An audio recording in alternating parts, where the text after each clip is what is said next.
Kerapihan. Siap. Kerapihan. Yes, ah. Kerapihan. Yes, ah. Duaan. A'udzubillahi minasyaitonirrajim. Bismillahirrahmanirrahim. Rabbi zidni ilma warzuqni fahma. Rabbi shrah li sadri wa yassir li amri wahlul 'uqdatam min lisani yafqahu qawli.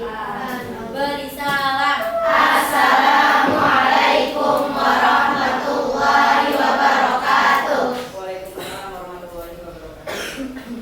Sebelum memulai pembelajaran, Ustazah cek presensi dulu ya. Yang tidak hadir, Aisyah Zahra, Alifia, Alfira, Sakit. Udah berapa hari? 2 hari. 2 hari.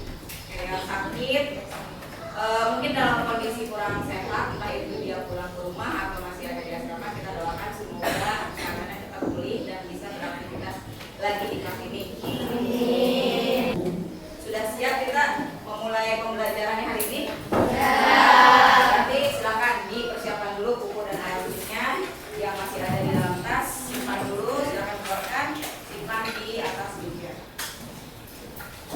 Sudah. Oke, pada pertemuan kita hari ini saya akan sedikit mengulas pada materi sebelumnya. Sebelumnya kita sudah membahas tentang apa? Teks eksposisi. Sebelum teks eksposisi kita sudah mempelajari gagasan pokok. Pola pengembangan di teks eksposisi itu ada berapa kemarin sudah kita pelajari? 2. Apa aja? Hukum khusus umum. Nah, kalau kalimat utamanya ada di bagian awal, itu disebut apa? Deduktif. Kalau kalimat utamanya di bagian akhir, induktif. Tujuannya untuk apa sih? Coba kita mempelajari teks eksposisi, tujuannya untuk apa? Ayo dibuka lagi kenangan-kenangan di bukunya, silakan. Pikiran, pendapat, informasi maupun pengetahuan kepada hal berlangsung melalui. Ya, kalau kita nonton video, kalau kita membaca artikel, pastikan kita mendapatkan ilmu pengetahuan di dalamnya. Walaupun hanya beberapa kalimat, pasti kita memiliki ilmu pengetahuan baru, eksposisi.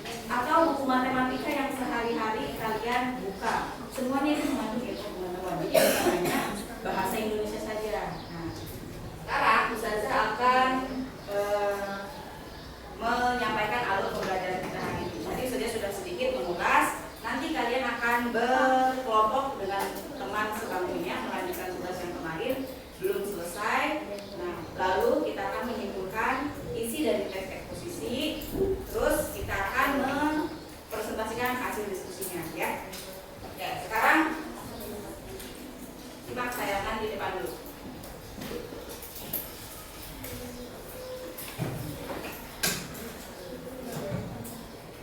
Siapa yang masih anggap generasi Z hasil aja atau anak-anak?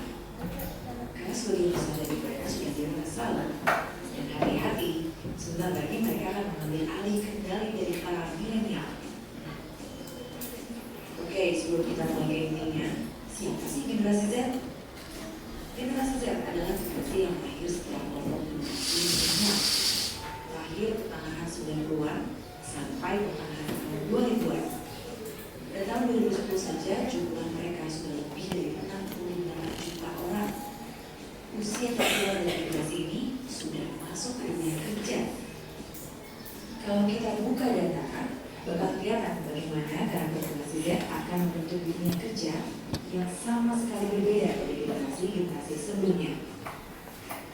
Data pertama, internet mulai masuk ke Indonesia sejak tahun 90-an. Gak heran jika generasi Z akrab dengan gawai sejak mereka lahir. Makanya penetrasi internet hidup generasi Z tertinggi di antara kelompok usia lain, bahkan generasi milenial. Data selanjutnya menunjukkan misalnya seperti ini saat Gen Z menggunakan internet selama 3 hingga 5 jam setiap hari. Bahkan ada yang mengakses internet lebih dari 12 jam setiap hari. Ini jumlah yang paling sedikit. Coba kalau diberikan Gawai yang paling sering digunakan oleh generasi Z adalah ponsel alias telepon seluler. Lalu bagaimana dampaknya terhadap psikologis? Tentu yang menjadi candu. Analoginya begini, seorang bayi yang baru lahir tentu menggantungkan dirinya kepada sang ibu dan selanjutnya kepada apapun yang dikaku sebagai miliknya. Menurut Jacob J. Hammond, profesor dari Universitas Vanderbilt Amerika Serikat, hal ini disebut dengan extended self. Ponsel menjadi bagian dari dirinya sendiri.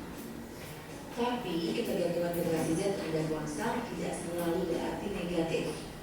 Justru sebagian besar generasi Z memanfaatkan gawai ini demi membangun jejak digital di masa depan.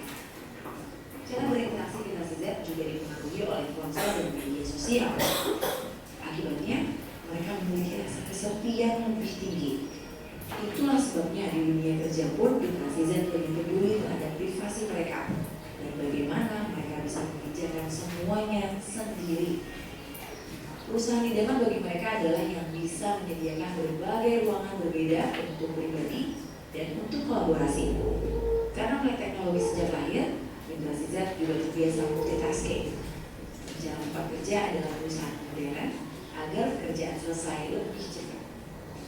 Hal lainnya yang diinginkan generasi Z adalah lingkungan kerja yang menyenangkan dan jadwal kerja fleksibel.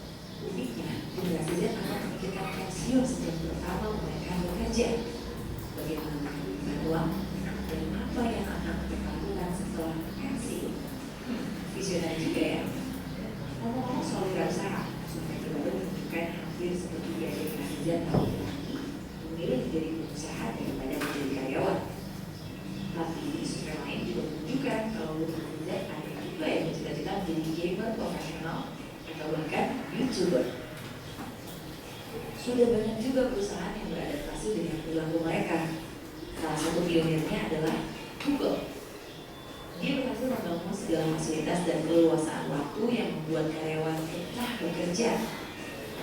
Tapi jangan jauh-jauh. Di Indonesia juga ada kantor yang sudah memfasilitasi keinginan generasi Z, yakni kantor kami, Narasi. Nah, Indonesia mau tak mau kita harus bersiap memasuki era baru. Saatnya milenial menua dan generasi Z mulai dewasa. Katanya milenial menua, tapi nanti akan dilanjutkan oleh generasi Z. Saya tanya, kalian ada di generasi apa? Z. Apa ciri-cirinya? Main HP, terus nolep. Nolep, apa nolep? Oh, nolep. Terus apa lagi? Serba instan. Merasakan? Merasakan itu. Merasakan ya, serba instan. Dari apa? Bukan hanya dari makanan, tapi dari pekerjaan, kebutuhan, informasi. Ya kan? Informasi yang didapatkan inginnya serba instan.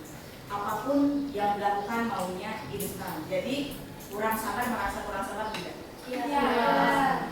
Kalian tidak merasakan sebelum adanya tidak ada internet seperti apa.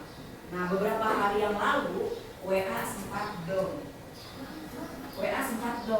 Jadi mungkin 3 jam atau 4 jam orang-orang tidak bisa mengakses. Itu bukan hanya dari wilayah Bogor saja, tapi seluruh Indonesia. Nah, ini mungkin beberapa generasi tanggapannya berbeda-beda. Ada generasi milenial, generasi baby boomers, generasi tradisional, ada generasi Y, X, nah generasi Z. Kira-kira kalau generasi Z kalau menghadapi situasi WA sedang down seperti itu bagaimana? Marah-marah, chaos tidak? Oh, di uninstall. WA-nya di uninstall. Ya, terus nanti mundur lagi padahal sedang jaringannya kurang baik. Ya, itu ramai sekali di media sosial. WA kenapa? Ternyata sedang gangguan jaringannya. Itu ya. Terus apa lagi ciri-cirinya? Beberapa pekerjaan akan hilang dan digantikan oleh pekerjaan yang baru. Kalian ada yang bercita-cita menjadi YouTuber, content creator, entrepreneur, atau siapa lagi? Pekerjaan-pekerjaan baru yang nanti akan bermunculan. Apa? Oh, e-sport, atlet e-sport. beberapa pekerjaan yang akan muncul di era sekarang. Nah, kita lanjut ya.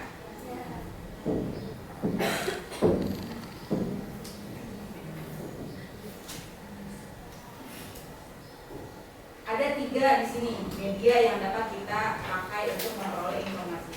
Yang pertama apa? Majalah. Pertama, Syakira tolong bacakan. Ciri-ciri teks eksposisi. Gaya bahasa bersifat informatif, berisi fakta, penyampaian teks yang lugas atau jelas, memberikan pengetahuan baru, bersifat netral dan objektif. Ya. Gaya bahasa bersifat informatif. Maksudnya apa sih informatif? Informasi, memberikan informasi. Kalau kita buka web, kalau kita baca majalah, kalau kita baca artikel di koran, intinya kita harus mendapatkan informasi. Oke. Sudah siap untuk Ustazah bagi kelompoknya? Siap. Ya, silakan perwakilannya maju ke depan yang Ustazah panggilkan nama-namanya. Faiza, Amani, Gaida, Dia.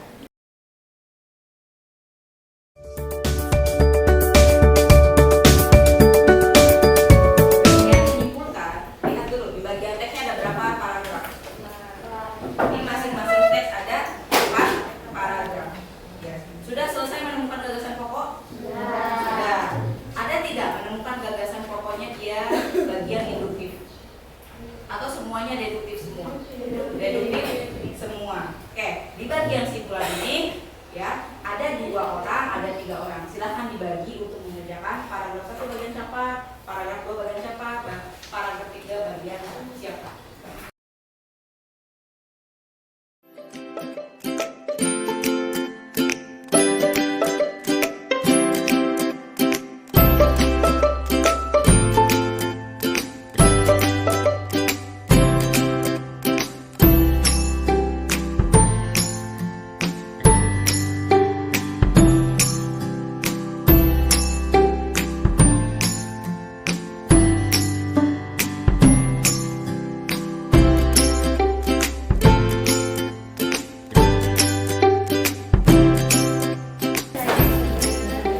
Udah selesai?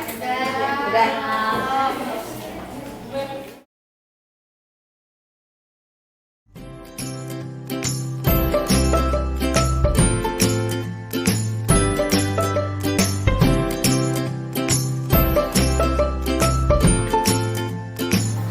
Tangan untuk Syakira. Paragraf pertama, banjir merupakan bencana alam yang dapat terjadi di sekitar kita dan merugikan di berbagai aspek.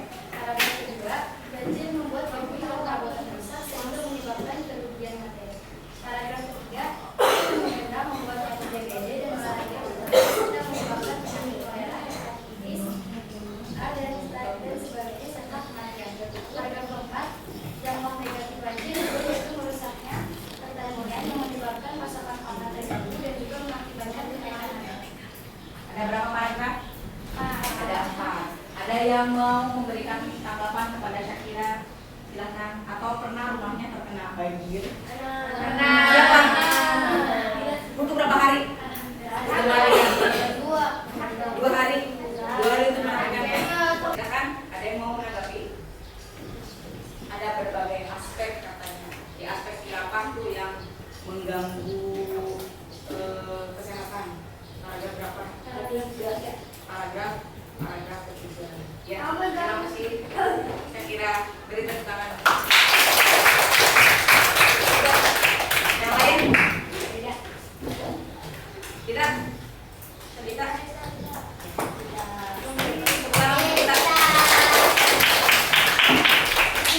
Siapa? Isma, Sabita. Anggapannya mana lagi? Terakhir hasil diskusi kami, kesimpulan dari teks banjir ini adalah banjir itu memiliki beberapa aspek dalam kehidupan masyarakat. Jadi ada 3 infrastruktur, kesehatan, dan juga petani. Ada berbagai. Ada berapa aspek? 3. Ada 3.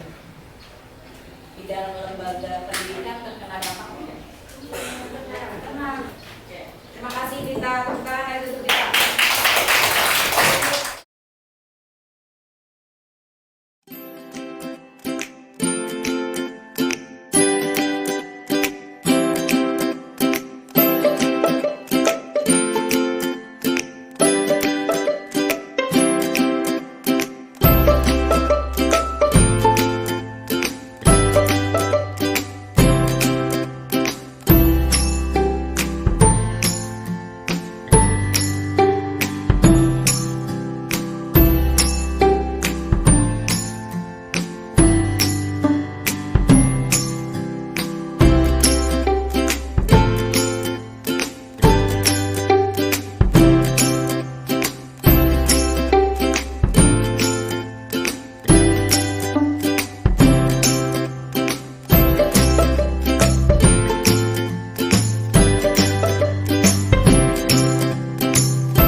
kita laksanakan